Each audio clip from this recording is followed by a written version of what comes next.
state of Louisiana. I have decided it may not be an everyday thing, but I am going to try to regularly kind of take a look at the NBA box scores every morning and then sort of share with you in a quick hitting video the MVP race. And we're just going to kind of look at the big pool of MVP candidates. I've talked about this on the Luka Nation Network recently. I talked about it with my friend Jonathan on our NBA past and present episodes where we're kind of talking about the all NBA teams that you guys may have caught.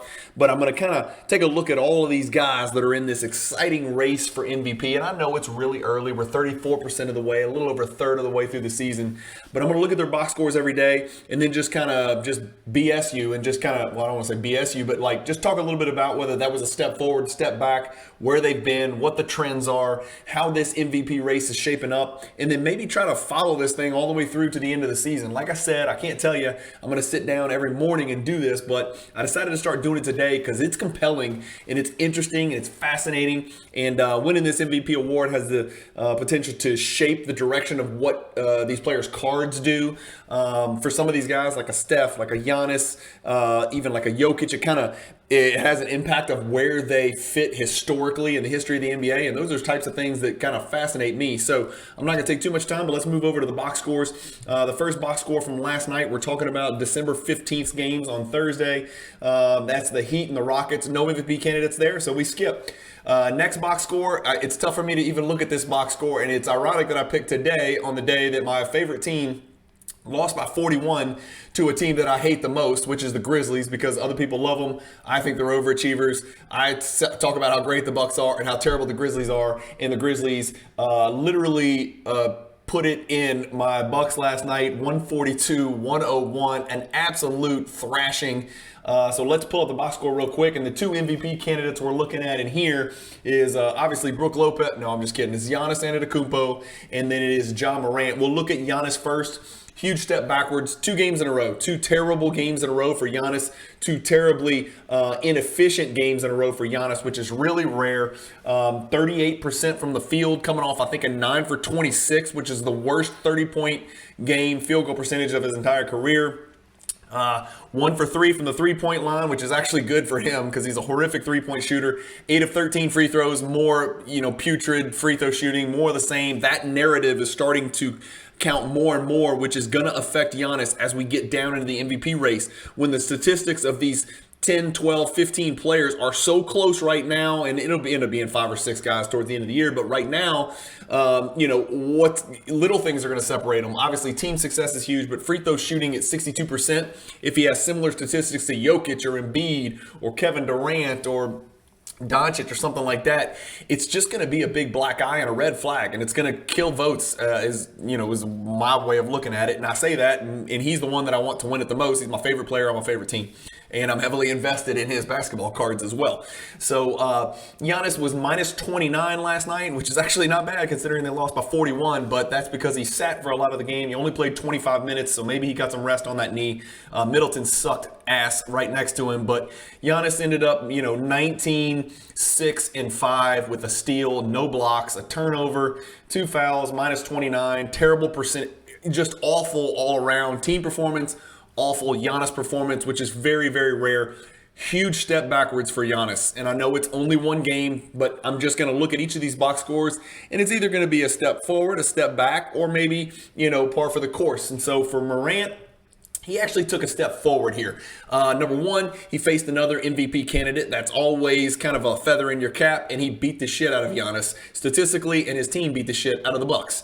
And so Morant finished with 30 on 9 of 21 shooting, which is about kind of what we expect from Morant. He's not a great, shooter. His field goal percentage ends up being okay because he's so prolific in the paint, but 9 for 21 is not terrible. 2 made threes out of 8 attempts. Just again, his three-point shooting is getting better. It's still not great. Didn't shoot it well from the line, but his counting stats were great. 30, 10, and 10. 25, 10, and 10, and he's a plus 30 last night.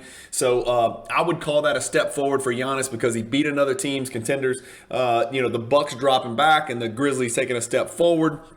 in the standings is a really big deal. Let me plug in the standings too, because that's important to kind of keep in mind. And I know the Pelicans lost to the Jazz and the Grizzlies won, so I'm assuming that does mean that the Grizzlies are in sole possession of first place, one game up on the Pelicans. Ultimately, I think the Nuggets are going to win the West. I've always said that. They're kind of my pick to win the West, and I think Golden State would be right there with them. I'm not looking sharp on the Golden State pick, but when they were starting to come around, now Steph Curry's out for a few weeks, so that's going to be an issue. But that's it for that box score. So let's go back and check the next one. So step forward for Morant, slight step forward for Morant. Statistically good. It was a triple-double. It's always good to add a triple-double to your MVP resume. We've only got one MVP candidate in this Pelicans Jazz game that went into overtime over in Utah, but let's click it. Oops, I needed to click the word box score. There we go. So Zion Williamson, let's see what Zion did. He was 31, 8, and 8, 50% shooting. He made his only three, and he was decent from the free throw line at 75. He was a +2 in a game that they lost in overtime. But 31, 8, and 8, no steals, 2 blocks. More of the same from Zion. He's scored 30 points in like a bazillion games in a row. So his hot streak continues. I think that's another step forward. It would have been nice for them to beat the Jazz and maintain that tie for first place or be a half game out of first place. But they took a loss. And so now the Pelicans have dropped one game back. I don't think that the Pelicans can sustain. I know they're still missing an all-star caliber two-way player, ultra modern alpha wing like Brandon Ingram, and he is going to help, no question. But CJ McCollum has actually had a pretty decent game, which has been few and far between. He had actually a big game last night, 28, 6, and 4. So Zion, I would say that is pretty much par for the course. So I don't think he took a step forward because they didn't win the game. I don't think he took a step back because he put up prolific statistics. The next one is Booker. Booker made his return. And not coincidentally, the Suns beat the Clippers, maybe just from the gravitational pull of Booker because his stats were junk. 6 for 22 from the field, 27%. 1 for 9 threes, 1 for 1 free throws. That's not enough trips to the foul line for an MVP candidate. He was 14, 4, and 4 with a steal, no blocks, and a +4. So I would consider that a step backwards from Booker. He's already on the outside looking in because statistically he doesn't really compare with the big dogs, the Giannis's, not last night notwithstanding for Giannis, but the Giannis's, the Jokic's, the Anthony Davis's, the Kevin Durant's, the Steph Curry's. Booker's just not quite on that level statistically, and so he didn't keep pace last night, so he's fallen even further behind. If the Suns win the West, he's going to get consideration, but statistically, PER-wise, and all those things that go into that, he's never going to compare to the elite of the elite, the Embiids and those guys from a statistical standpoint, at least not in my opinion. Obviously, the Clippers have nobody that's in that conversation. And again, Booker and the Suns did beat the Clippers, but they did not play Paul George. They did not play Kawhi Leonard, and those guys had actually been playing well, but you can just never figure out what the hell is going on with those guys. And we look back at the standings, as Booker falls back, they're in 4th now. The Suns are in 4th.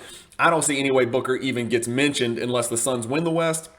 And it's almost already built in because people pretty much expected the Suns to win the West or the Clippers, but I think most people thought the Suns going to the Eastern Conference Finals, over and over. So the Suns would be the team that would, that would win the West, but not the case. So the Grizzlies are in 1st, the Pelicans are in 2nd. So step forward for Morant, no step at all for Zion. He pretty much treaded water, and I think even though the Suns won, that's probably a step backwards for Booker. And let me see did we have another game last night? No, that's it. So easy, 4 quick box scores. Only 3 of those games involve players that are sort of on that MVP radar. This was my spreadsheet that I use. These are the guys that I've kind of got on the radar: Zion, AD, KD, Giannis, SGA, Jokic, Spider Mitchell, Steph, Tatum, Embiid, Doncic, Booker, Morant. And if that sounds like a big MVP ladder, or I call it an MVP pool, it is. But that's because statistically they're jumbled up. Record-wise, they're jumbled up. We've got to let the season kind of play out and let these teams separate, let these players separate. Obviously, injuries hitting Steph Curry being out a minimum of 2 weeks is a big issue. That's going to affect his MVP candidacy. Can he miss 20 games and win MVP? I don't think he can, especially since we know the Warriors aren't going to win the West. So Steph's sort of on the outside looking in. Booker's sort of on the outside looking in, just because there were high expectations for the Suns. They're not really meeting those yet. I know they're right there in fourth, and they're only a couple games out of first, but like his numbers aren't quite on the same level as these others. Morant won the game last night. That's good. They're in sole possession of first. As long as they stay in first place in a very loaded Western, I say loaded, the East and the West are loaded. There's great teams in both leagues this year. There's a lot of parity. If the Grizzlies stay in first place, Morant's in the conversation. If they drop to third or fourth, I don't think he is, because statistically, he's the least efficient of all 13 players that I've got included here in my MVP pool. So small group of box scores last night. I'll try to keep doing this, maybe not every day, but often. Hopefully you guys enjoy these. This doesn't really affect card collecting, so this is going to be just purely from a basketball perspective. I'm intrigued by the MVP race, and so I figured let's just get on here, hit the record button, and follow this thing all the way out. Anyway, thanks guys for watching. Keep collecting. Stay positive in the hobby. Hope you have a great weekend, and peace.